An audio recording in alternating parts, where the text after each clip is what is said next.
Coming up on 2020 on ID, 3 young women in search of adventure. She wanted to travel and teach. And the allure of Tokyo. This is my house where I live in Japan. And she embraced it fully. She absolutely loved it. Then, I said, I just feel something's terribly, terribly wrong. all 3 women murdered. You know, it's the worst news any parent can get.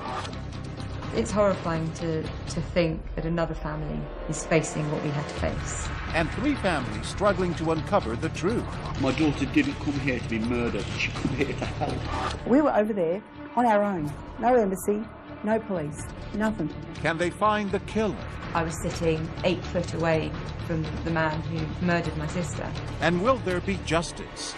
It's unbelievable. Nothing can prepare you. Vanish in Tokyo. Welcome to 2020 on ID. I'm John Quinones. Losing a child is one of the deepest wounds a parent can suffer. Losing a child to murder is even deeper. For the 3 families you're about to meet, the tragedy of losing their daughters was compounded by the fact that the murder occurred on foreign soil and a very foreign culture, Japan. Who were the women associating with? And why was it so difficult for the families to get answers? First, for Lindsay Hawker, going to Tokyo was meant to be an adventure. But as Elizabeth Vargas first reported in 2008, fate would lead Lindsay into the darkest of traps.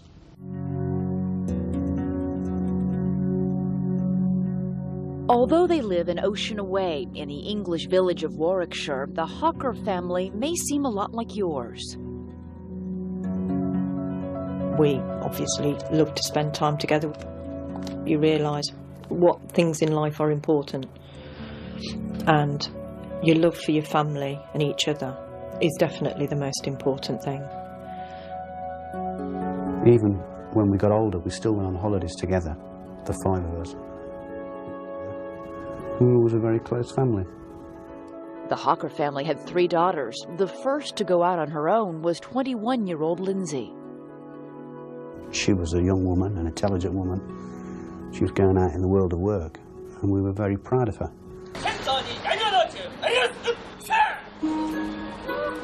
Lindsay was off to teach English in Japan.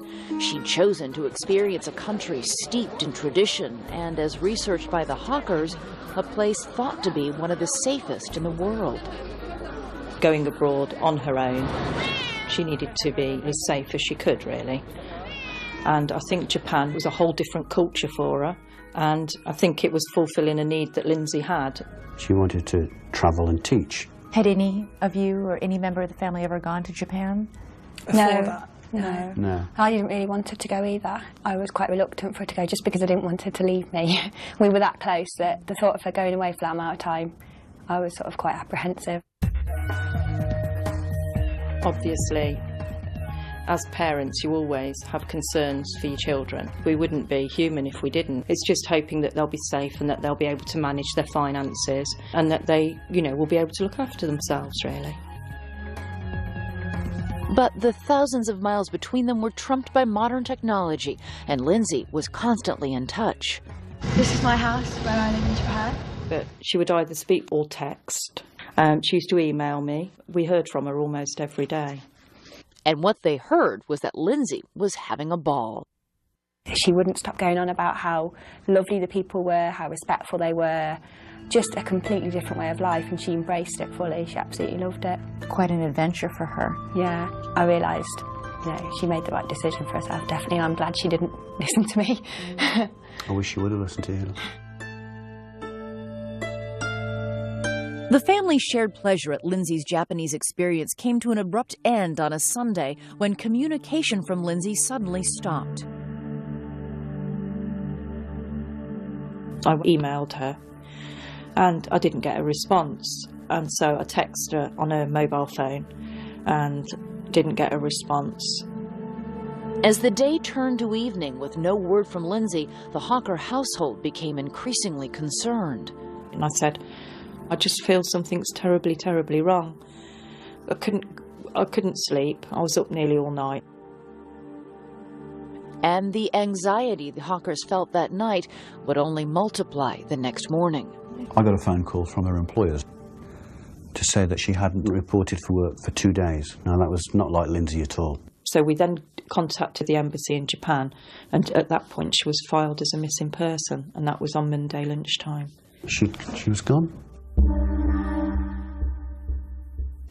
Yeah, I remember, like, just collapsing. And I felt really upset because she was my little sister. I remember thinking, I was sick, I was physically sick. I don't think any other parent or sister can understand what it was like to get news like that. It's the worst thing what can happen to any parent. You yourself are a parent, you know that. You know, it's the worst news any parent can get. Lindsay had disappeared in a crowded and mysterious foreign culture, a world away, and the Hawkers made immediate plans to go there. You've just got to find your child. Anything else in your life doesn't matter, you've just got to find them. The Hawkers' fears were intensified because the family could clearly remember the nightmarish, high-profile case of Lucy Blackman, another 21-year-old British woman who vanished in Japan. Lucy's father was quick to get in touch with the Hawkers. Tim Blackman has offered us lots of advice and help. He's been very helpful. He's a very kind man. It's a terrible fraternity you're part of. That, and yet the experience from another family with a similar loss can help in sometimes those dark days. Nothing can help us.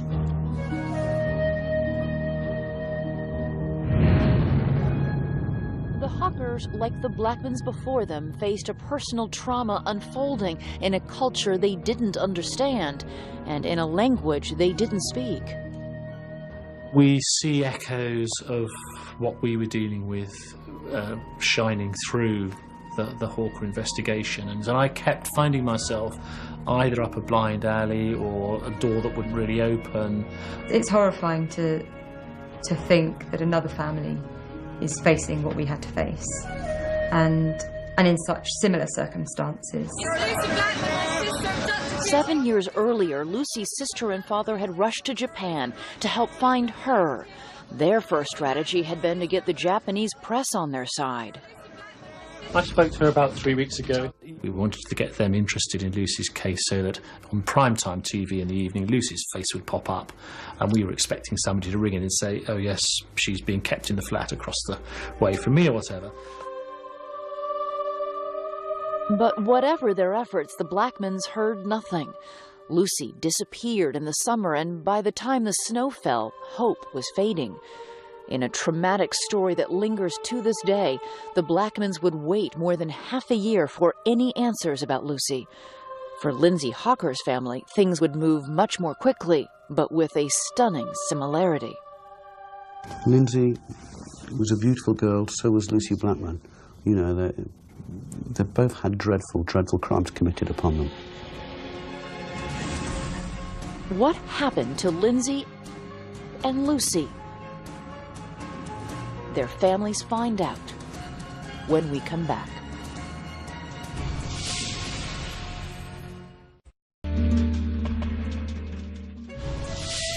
Lindsay Hawker had just turned 22 years old when she vanished in Tokyo while teaching English there. She loved teaching so much.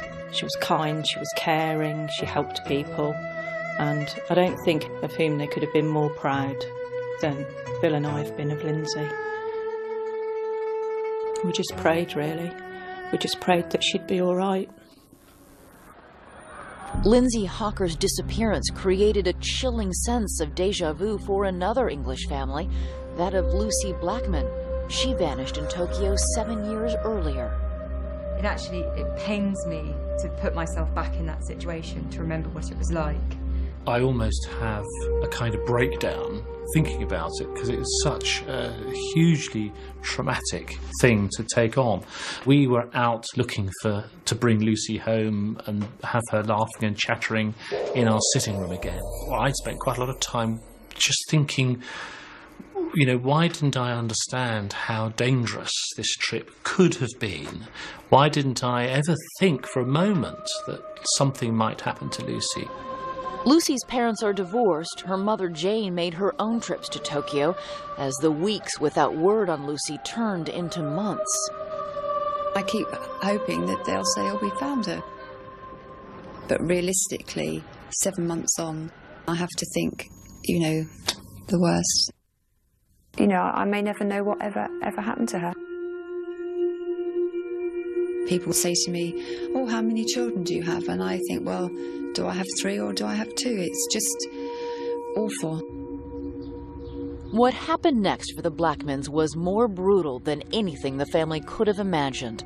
8 months after she disappeared, Lucy's dismembered body was found in a cave some 30 miles from Tokyo, near the sea. Lucy's father and sister and brother went to visit the site. The Japanese press, courted and useful at the beginning of their search, had in the end become a target for the family's anger and frustration. Can you go, please? Go! Now! Go on. Go. Get out of here! Go, please. It's not some, you know, a movie. It's reality. Lucy isn't different. She's not wealthy. She's not poor. She's just an ordinary person from an ordinary family with a brother and a sister and a mum and a dad. And I think what's so important for everyone to do is just to occasionally stop and look at their family and their friends and think how lucky they are. For 8 months, Lucy's family had hoped for some miraculous outcome that would mean she was alive. For Lindsay Hocker's family, hope never even got a footing. Just the day after they heard she was missing, authorities came to the house to tell the Hockers Lindsay's body had been found, in a way that could only mean she was brutally murdered. My world stopped when I found that she died, but then my world stopped twice when I found out she'd been murdered and that she'd suffered pain. Do you remember it the same way, Lisa? Yeah, it's just awful. Awful. I wouldn't wish it upon anybody. Those feelings and emotions I never want to experience ever again. Mr. Hocker? Mr. Hocker. Lindsay's father flew immediately to Japan. My daughter didn't come here to be murdered. She come here to help people. She come here to teach. He'd gone there to bring back his daughter's body. I asked him to go and bring her home.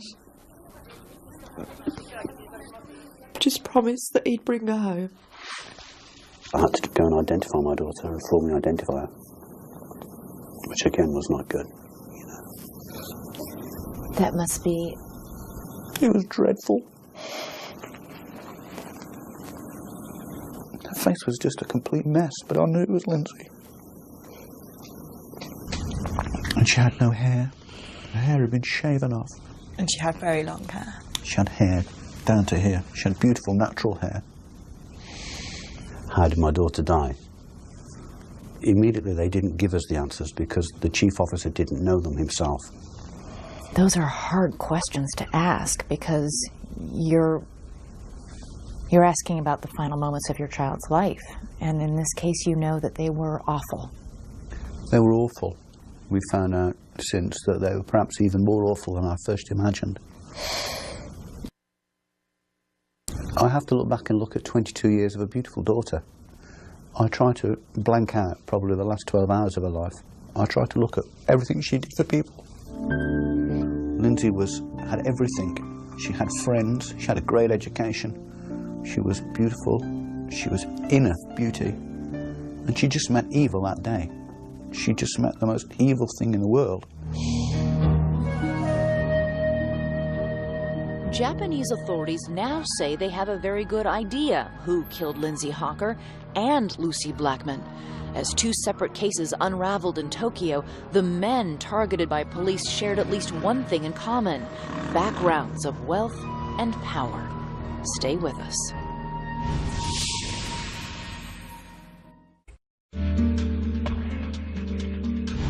Two families traumatized by the disappearance of their daughters in Tokyo. Now they know the awful truth. Authorities have found the mutilated bodies of Lucy Blackman and Lindsay Hawker. But for the families, that's not enough. They want answers, and they also want justice. Here again, Elizabeth Vargas. In contrast to American and British authorities, Japanese police share very little information with the victim's family. It's heartbreaking. It's heartbreaking because you're dealing with the loss of one of the most important people in your life, and you feel very isolated and very afraid. And we feel as if we're being treated as if we don't have any rights or any entitlement to any information. You go abroad and you have left behind all the sort of support mechanisms that you take for granted in your daily life. The Hawkers are now having to find strength from within, being kept out of the investigation because it might interfere with the police investigation.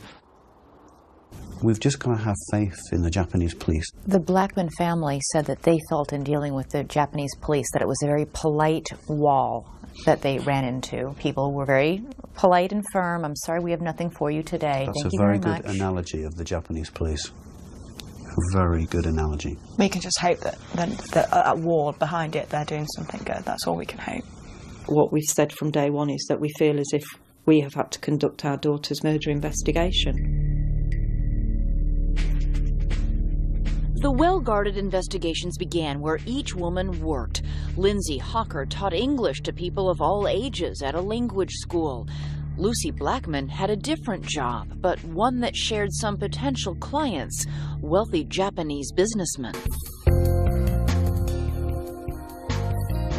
Lucy worked in one of Tokyo's numerous hostess clubs, a popular and long-accepted part of sophisticated nightlife in Japan, and a setting that became central to the mystery around her disappearance. In 2001, I worked in the club where Lucy Blackman was working. Here were places where Japanese businessmen with huge fat expenses wallets could go at the end of the day, and they could basically spend the evening chatting to attractive young women and, you know, drinking Suntory whiskey at $300 a bottle. You would talk to them, you might sing karaoke with them, you would serve them drinks, you would light cigarettes. It was as simple as that. British novelist Mo Hayder set a thriller in that seductively charged atmosphere and says Western women were at a premium. White Westerners were so respected that there would be huge status to having a Western woman on your arm. Lucy Blackman, like many young British, Australian and American women, thought that hostessing would be lucrative, easy and safe. The clubs are not selling sex, they're selling alcohol. And the hostesses' interactions with the customers, however flirtatious, are strictly limited. At one point, I think a customer tried to touch a girl on the breast, and he was immediately thrown out of the club and banned for life. When Lucy Blackman vanished, police theorized that a hostess club client may have wanted more. The investigation led authorities to this seaside condominium and its owner, real estate millionaire Joji Obara, a bachelor with a taste for expensive boats, costly cars, and, we've been told, Western women. Obara was a regular on the hostess club scene. One club manager remembers him using different names, but the same elegant style. He came maybe 2 or 3 times. He was very fashionable, wearing Versace and Armani and so forth. He was very good at English, and I saw him talking with girls very quietly. Obara was arrested in a separate rape case. Eventually, 8 women would come forward to say that he had drugged them, raped them, and videotaped himself doing so. He videoed at least 50 of these occasions. And the woman recalled waking up the next day being told by Joji Obara, "Oh, you drank much too much last night. I put you to bed. I hope you don't mind. Here's some money because you've missed a whole day's work." Obara maintained the sex was always consensual, but once he was in custody on the rape charges, police began to connect him to Lucy Blackman. As police searched his properties, there were leaks about telephone records that showed Lucy had made a call from one of his mobile phones. And it turns out that Obara's seaside apartment was located some 300 yards from the cave where Lucy's body was eventually found. Authorities suspect Lucy died from an overdose of some drug he administered, and that Obara panicked and hid the body. There was sufficient evidence to charge him in Lucy's death, and 7 years after Lucy disappeared, there would finally be a verdict in the case against Joji Obara. Lucy's father says nothing could have kept him away from the courtroom. And I was thinking on the way over, you do lots and lots of things for your children. You go to all sorts of ghastly school events, and you go and sit and watch them fall off the edge of the stage at some, whatever it is, and you do all these things. And I was thinking at the time that, I'm now going to this thing, which would be the final hearing trial of Lucy's killing. Coming up, a verdict in Lucy Blackman's case and the twisted tale of yet another young woman. And he videotaped himself raping her, as he had all the others, hundreds, according to the police. Stay with us.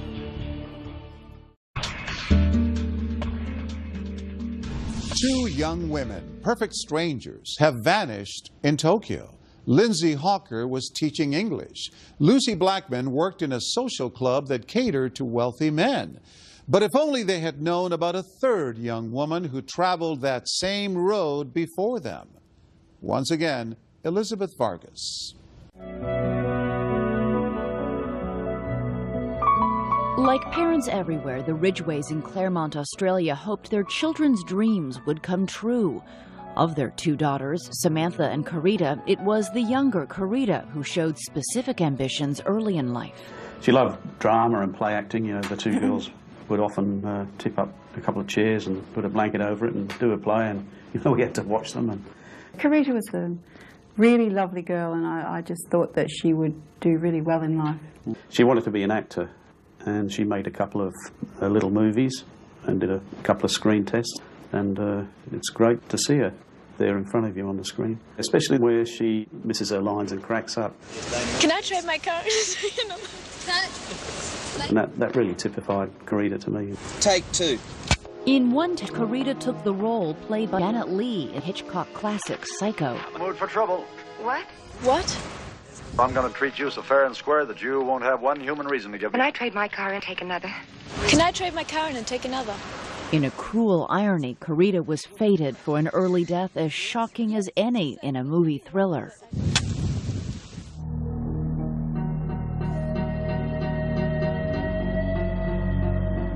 When she was 21, Carita left for Tokyo to earn money for acting school.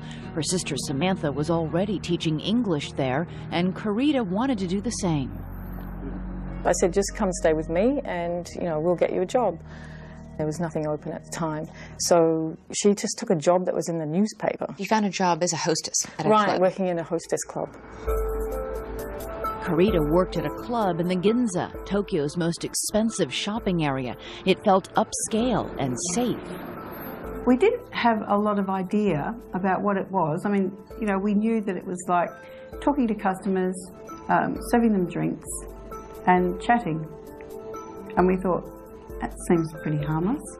Carita seemed to think it was just a laugh. It was also a job that left opportunity for sightseeing, and Carita's time in Japan was a happy one, until the night she never came home, and the phone call that came the next day. It was the hospital calling me to tell me that Carita was in the hospital suffering from food poisoning and that I should come down straight away. When you got there, what did they say? A Japanese guy by the name of Nishida dropped her off, and she was unconscious or semi-conscious, couldn't speak. Samantha was told a man calling himself Nishita left Carita at the hospital after telling doctors she had a violent reaction to bad seafood. Samantha was also told her sister's condition was increasingly dire and that Carita's liver was failing. They were trying to guess how she had sustained, liver damage. But the doctors weren't saying this is foul play? Not at all. They thought it was hepatitis E, something she drank or ate while out with this fellow. The mysterious Nishida. Right. I asked her who this Nishida guy was, and I asked her what happened. She couldn't answer anything. All she did was put her hand out. She just wanted her hand held. Of all the questions Carita wasn't conscious enough to answer, the most disturbing centered on Mr. Nishita. Carita had a fiancé back in Australia. She wasn't dating, and she lived with her sister, who was immediately suspicious. We didn't even know why she would have gone out with him. What were you thinking? What were you imagining? Oh, I thought he gave her drugs. I thought he did something. I didn't know what he did. When Carita's parents arrived in Japan, the family's requests for an investigation into the mysterious Mr. Nishita were, they say, ignored by both the Australian embassy and the Tokyo police. We were over there on our own. No embassy, no police, nothing. We were relying on the authorities to do whatever authorities do, and they weren't doing any of it. And you were also going through trauma and grief of your own. It's hard to think straight. I couldn't, and it was really difficult. I could hardly talk. Carita's condition, whatever its cause, became the overwhelming concern. She had suffered complete liver failure and was put on life support, and days later, she was brain dead. We were just so shattered. Nothing can prepare you for that. So she'll have to be on life support forever. So at that point, the family made an excruciating decision, I'm sure, to turn off life support. Mm-hmm. Yeah. And we reunited. We decided, we can't keep her like that, so just turn it off and let her, die peacefully, which it was, very peaceful. Carita Ridgway was cremated on the day before her 22nd birthday, and her ashes were brought back to Australia. That was in 1992, and whatever peace the family made with it over time was shattered 8 years later. The disappearance of another woman working as a hostess, Lucy Blackman, would unite their families in a devastating bond when authorities delivered some shocking news. They had discovered that the man who killed Lucy Blackman also was responsible for Carita's death. The man the Ridgways had known as the mysterious Mr. Nishita was really Joji Obara, the same man, authorities say, who killed Lucy Blackman. Among the evidence against Obara were boxes and boxes of videotapes showing him raping both Japanese and Western women, among them an unconscious Carita Ridgway. And there was a diary note that read, "Carita Ridgway, too much chloroform." Authorities said Carita had most likely died not from food poisoning, but from a fatal dose of chloroform administered by Obara. When I heard about it, I was just sickened again, physically sick. I was so angry. I was so angry. I'm still so angry. Do you think that perhaps if the doctors in Tokyo had known when your sister came in the terrible state that she was in, that she was suffering from chloroform overdose, they might have been able to have saved her life? Yes, I think so. There are antidotes to chloroform poisoning. You have to do it quickly, though. Otherwise, a person dies from liver and kidney failure, which is what happened to her. Exactly what happened to her. There was evidence given by two girls, those girls at the club, that he had offered her a lift, and so they thought he had chloroformed her in the car and just carried her from the car to his apartment. And once he got her into the apartment, he videotaped himself raping her, as he had all the others, hundreds, according to the police, hundreds of others. It's a huge number, huge number. 20 years worth. It's hard to fathom. It's unbelievable. The fact is, if police had listened to you in 1992 and investigated this man, Lucy Blackman, and God knows who else might still be alive. Absolutely. They could have caught him then. They could have caught him then. 15 years after Karita Ridgway died, 7 years after Lucy Blackman's body was found, their families would hear the verdict on the man charged with killing both their daughters. That startling conclusion and another family's beginning struggle as a second man emerges when our story continues.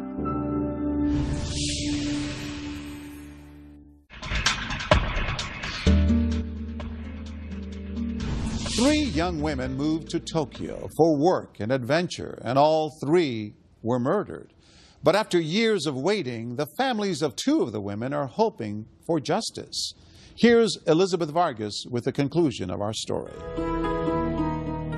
The trial of Japanese real estate millionaire Joji Obara lasted for almost 7 years, a length not unusual for complex cases in Japan. He'd been charged with 8 rapes and the deaths of 2 young Western women. Lucy Blackman's dismembered body was found in a cave near Obara's home. Through the years, Lucy's father and sister attended the legal proceedings, and they were there at the end of April 2007. It really hit me that I was sitting 8 foot away from the man who murdered my sister, and it was very hard to contain that emotion. Also in the courthouse that day was the family of Karita Ridgway. Videotapes police say Obara had recorded showed him raping her while she was unconscious. Our main point of going for the verdict, to see Obara be given his punishment and get some justice. The families of both dead young women were aware of Obara's wealth and feared its influence. You've got about 6 or 8 lawyers of Obara, and on the other side, the one prosecutor and his assistant. And I thought, well, there's no way we're going to get a verdict, not with all those lawyers there. Verdicts in Japan are up to a judge, not a jury, and when they came in Joji Obara's trial, they were split, leaving one family feeling they got justice and another in shock. Not found guilty for Lucy's death. The prosecution were horrified. I mean, the Tokyo Metropolitan Police, you could hear their jaws dropping on their chest when the announcement was made in the court. They were devastated. The surprising verdict in the high-profile case set off speculation about the advantage of high-priced lawyers and evidence that may have left a reasonable doubt.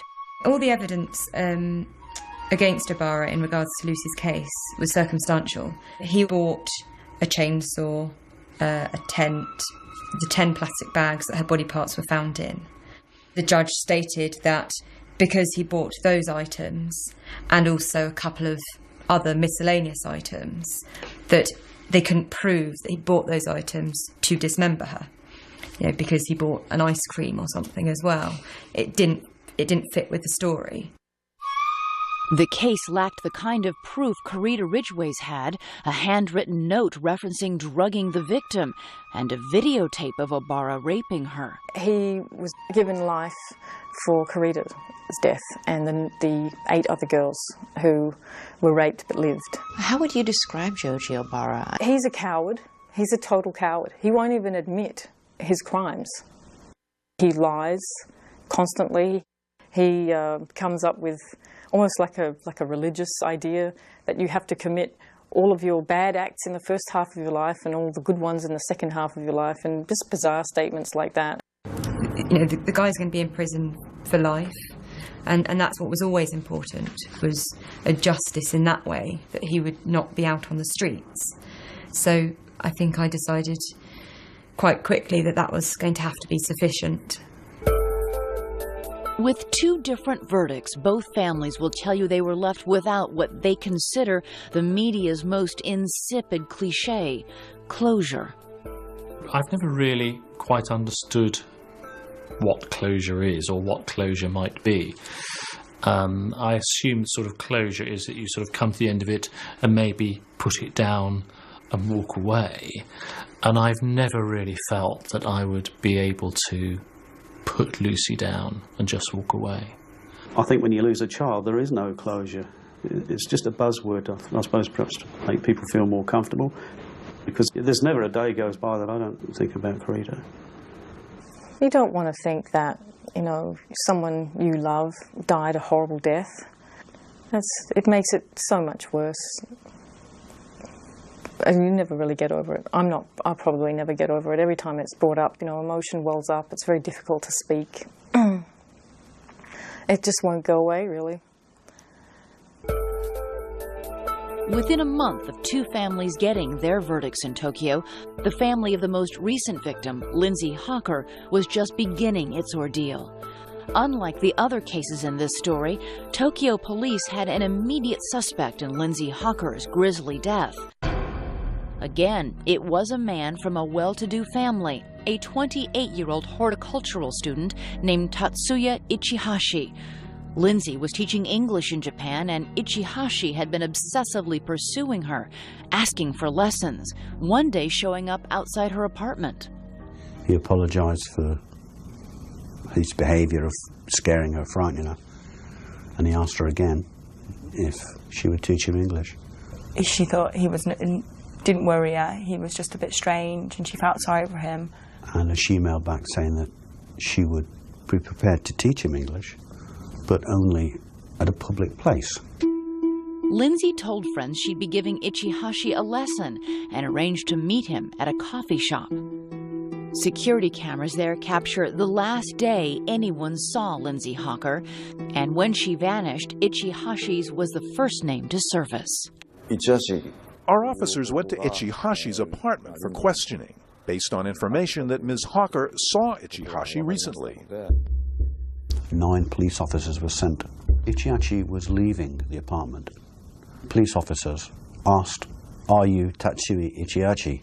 To which he responded he was, and he ran off. The police officers grabbed him, but they only grabbed his rucksack. And he was able to just dash off and melt into... I'm afraid so, yes. He caught them off guard and fled the scene.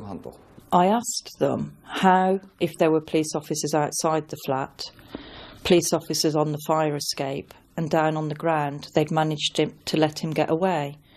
And apparently the police officers don't carry radios, they don't radio to one another. So the police officers who were on the ground weren't aware that he'd escaped. What happened next was the bombshell in the case. Searching the apartment Ichihashi occupied, police found Lindsay Hawker's body, bruised and with her head shaved. She was buried in a mixture of sand and chemicals to help decomposition in a bathtub on the balcony. He hasn't just brutally murdered her. He's left her on his balcony to rot away, and then I suppose he would just dispose of what's left eventually. He was going about his normal routine. He was going to the gymnasium, the police tell us.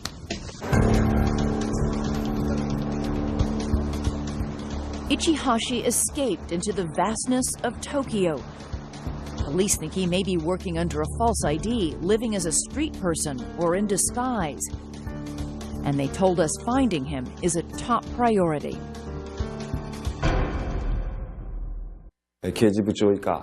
Currently, we have 140 officers, including the Chief of Criminal Investigations, working on the case. It's so difficult when it's 12,000 miles away, just after my daughter's murder. The Japanese police said it's just a matter of time before they found this suspect. They had his passport. He had very little money. Ichihashi comes from a very well-to-do family. His father's a brain surgeon. His mother's a dentist, I believe. Yep. With no credit cards, no passport. Somebody's got to be helping him. Do you think it's his parents? I wouldn't like to comment on that. The Hawkers say police read them a statement from Ichihashi's parents. We've communicated with them via the police. What did their statement say to you?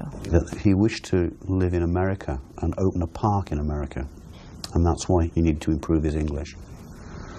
And they wished their son would atone for his crime.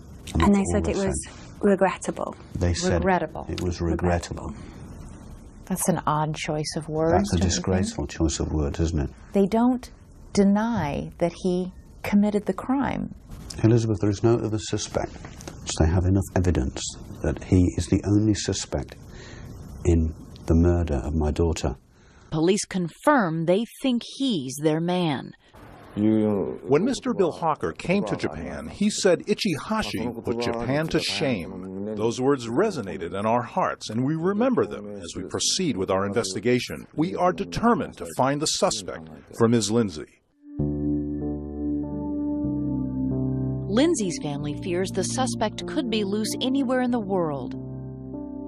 The family-run website about Lindsay's case displays his picture, as do T-shirts the Hawkers are distributing. They want as many eyes on this face as possible.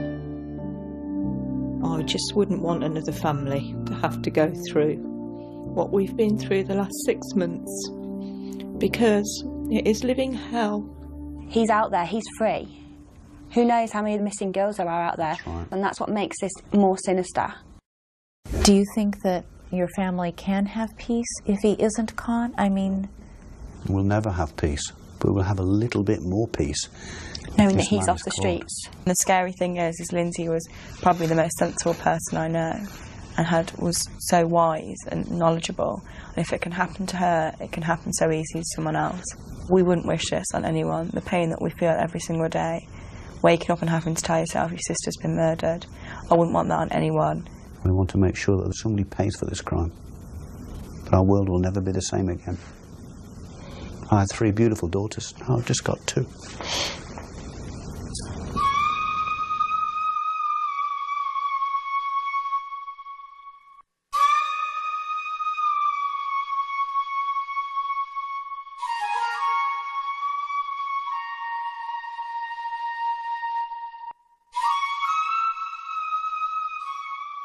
There was finally a little comfort for the Hawkers. After a 2-year manhunt, Tatsuya Ichihashi was arrested in Osaka.